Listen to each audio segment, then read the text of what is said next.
Hey everyone, it's your girl Maddie here, aka Beaver Mosh, and today I am talking to you about Leprous Daylight from the São Paulo, Brazil based Fossilization. It's coming off of Everlasting Spew Records. And Leprous Daylight is an incredibly desolate and unforgiving death metal record that leans head forward into some completely lifeless moments. The music here is just so densely textured, layers stacked and stacked on top of each other, to the point to where this isn't just a manufactured heaviness. No, it actually feels heavy, just the way it hits you. There is no glimmer of light here, no moment of ease to be found. It is just full rot and filth for its entire runtime. Once Was God has this immediate mountainous attack with these blast beats that aren't just fast and brutal. Of course they are those things. There is this tangible punchiness. You can really feel them coming out of the headphones.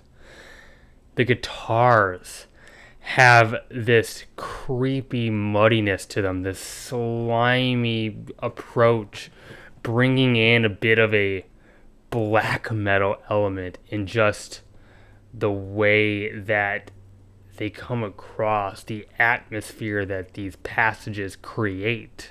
The vocals are hollow, feeling possessed with this focused, devilish growl. Such an understanding of texture that this band has, layering so much on top of each other without losing any musicality.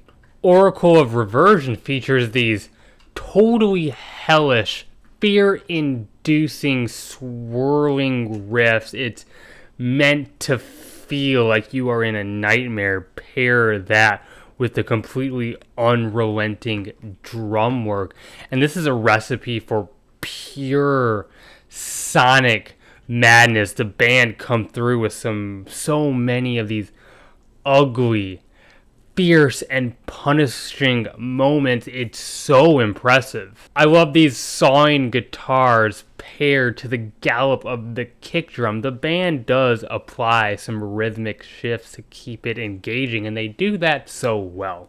At the Heart of the Nest introduces a sort of haziness as the guitars play multiple lines of buzzing, harmonizing tremolos. It's a really sick effect. At the same time, there are these oscillating grooves, gives the music like literal sonic bumps in the road as it keeps that forward momentum interesting and produces some tension. Fossilization is just so damn good at building tracks, gradually growing the intensity and the speed at which they are throwing things at you, continuously adjusting it. At times, you can't breathe. And the times that you can, you are then waiting and wondering when the band's just going to knock you off your chair again. It's so not predictable. It's great. The title track has one of the best moments on the record as these fiery licks just pierce through while the drums come around with these circling patterns.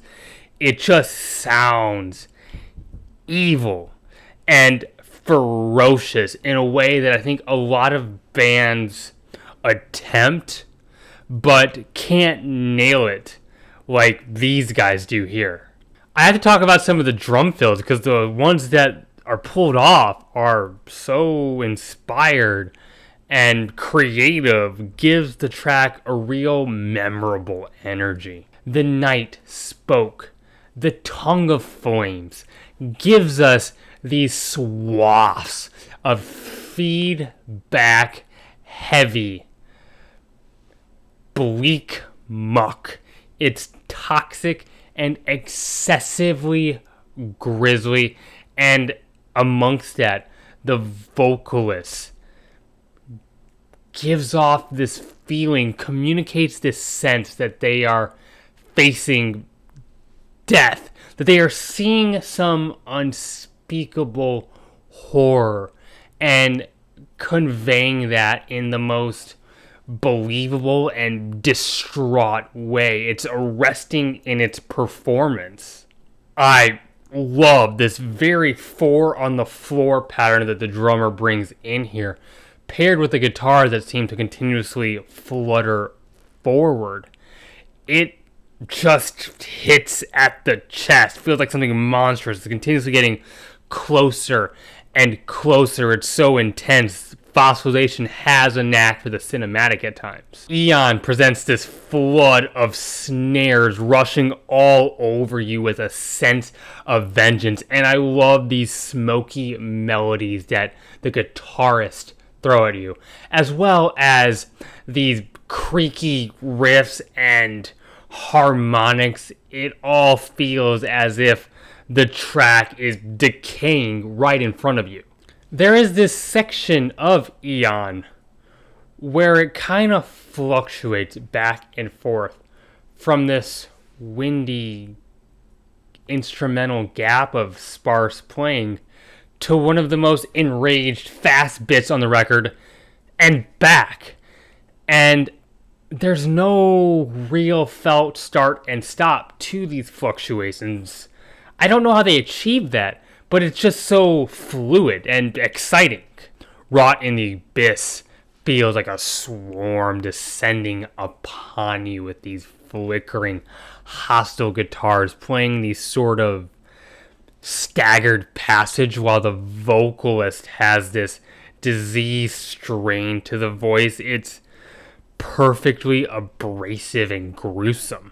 And Fossilization ends the album off with this cold, melancholic, moody bit, like the best that Death Doom can offer, just to show that they can in fact do that, and it absolutely works here. I've seen some pushback on this record, and valid. People can feel this way. Some might say that this record hits one note for its entirety.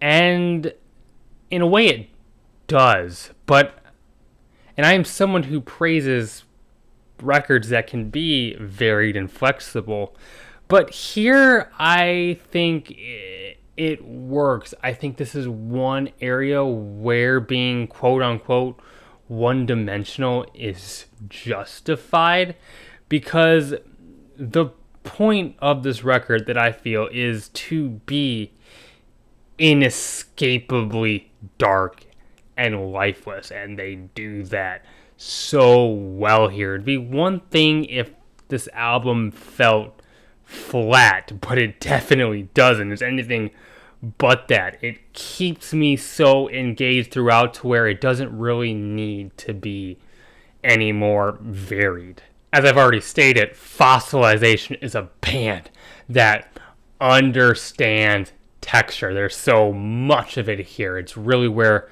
the band shined, in my opinion.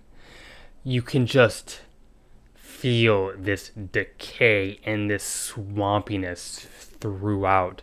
If you're somebody who likes death metal at its most bleak, at its most ugly, at its most undead, this is a record I think you will really enjoy. And hey, those are my thoughts. I hope you enjoyed. Hit the like button. It really helps the channel. It means the world to me. If you'd consider subscribing, leave a comment. I love engaging with those. I have a Twitter you can follow. Link to that is in the bio of this YouTube channel. I have a Patreon now you can subscribe to for some exclusive content. And hey, keep it metal. My name is Maddie, aka Beaver Mosh, and I am signing off.